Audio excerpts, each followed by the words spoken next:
Sorry, আমি রাগে তোমার গায়ে হাত দিছি, আর কখনো হবে না। প্লিজ ক্ষমা করে দাও আমাকে। আচ্ছা, তোরে না তুললে মামলা তুলবি না তুই কস।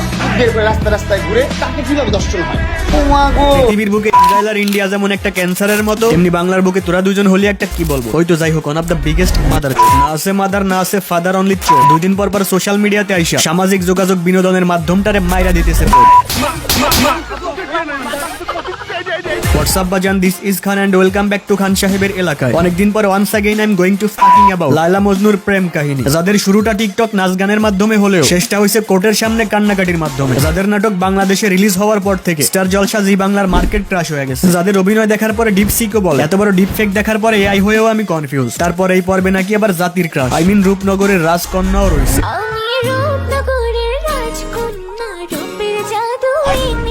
আমার ঢংনগরের চুত মারানি টিকটকেতে সেরা, সামনে আইলে মাথা ঘুরায় আরে এরা গান। কথায় আছে না, নষ্ট গাড়ি ঠিক করা গেলেও নষ্ট নারী ঠিক করা যায় না। আরেকবার নষ্ট হয়ে যাওয়া নারী কখনো শিকলের পেছ খায় না। আর যতই পাথরের পাল্লা দাও না কেন, পাপ কখনো চেপে রাখা যায় না। তবে ঘুরে ফিরে প্রত্যেকটা পয়েন্টে একটাই ব্যাপার বারবার ক্লিয়ার হয়ে যাচ্ছে, নারী কত সুন্দর অভিনয় করে, অভিনয়ের জন্য নারী সেরা রে।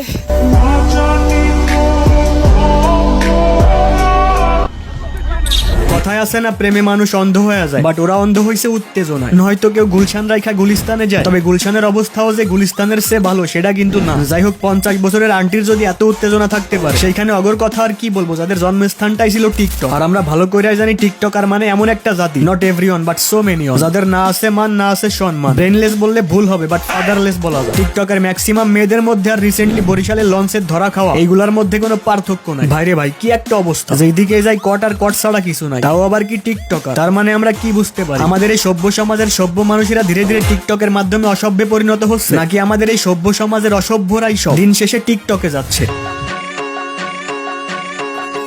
খায়া ম্যাগিনাসে দিনে দিনে, রাতে সার্ভিস দেয় আর গাঞ্জা খায় দিনে। আপনারা যারা ফ্রিতে ট্রেডিং শিখে নিজের ক্যারিয়ার বানাতে চান, সম্পূর্ণ আমার গাইডলাইনের ভিতরে থেকে ট্রেডিং শিখতে চান, আপনারা জয়েন হতে পারেন আমাদের টেলিগ্রাম গ্রুপ ট্রেডার খানের এলাকা। ট্রেডিং এর A to Z লাইভ ক্লাসের মাধ্যমে শেখানো হবে, প্রফিট করানো হবে ফাও। Telegram group link in comment box, তাড়াতাড়ি চলে যাও। আর আমি খান সাহেব আছি আপনাদের সাথে, আড্ডা হবে প্রতি রাতে। ট্রেডার খানের লোকজন, কি অবস্থা তোমাদের? যখন বিয়ে করবে, ও যে এলাকায় থাকবে সেই পুরো এলাকাটার লাইটিং আমি করে দিব। বিশ্বাস করেন, একটা মা ছেলের সম্পর্ক হওয়া উচিত ছিল এইটা। একটা মায়ের মুখ থেকে সন্তানের জন্য শুনতে চাইছিলাম এইটা, কিন্তু কি বলবো, দিন শেষে মায়ে দিল ছেলের নামে ধর্ষণ মামলা, ছেলের মুখ থেকে শুনতে হইলো এইটা। তোরে না তুললে মামলা তুলবি না তুই।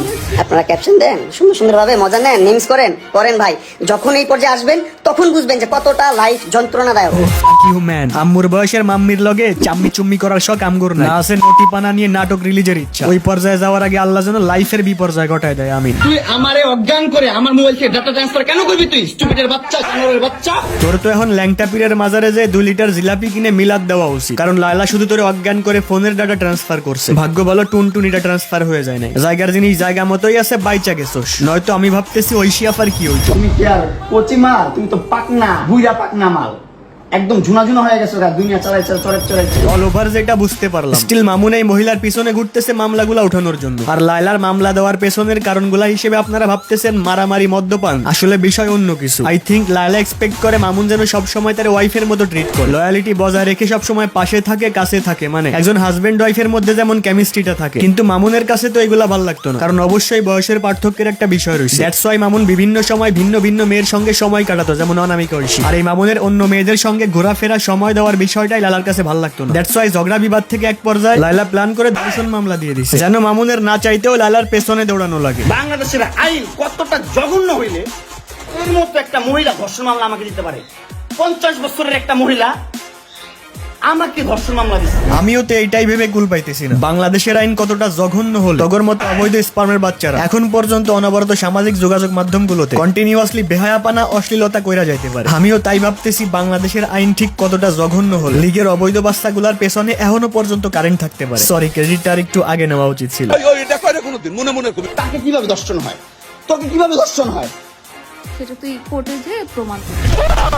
যাই হোক, যেটা বলতেছিলাম, লিটারকে লিটার দুধে গোসল দিলে হয়তো শরীর পরিষ্কার হয়, কিন্তু চরিত্র ওটা তো হারপিক দিয়া ধুইলেও হয় না। আর আপনারা হয়তো ভালো করেই জানেন আজকালকার প্রেমের শুরু হয় স্ন্যাপচ্যাটে আর শেষ হয় ধর্ষণ মামলার চার্জশিটে। আর আজকাল পুরুষ সমাজের পরিণতি দেখে জজ সাহেব কয় বারবার, ওহে নারী জাতি, তোমাদের অধিকার আদায়ের শোধনে পুরুষের ভবিষ্যৎ অন্ধকার। লাইফটা শেষ ভাই, লাইফটা শেষ।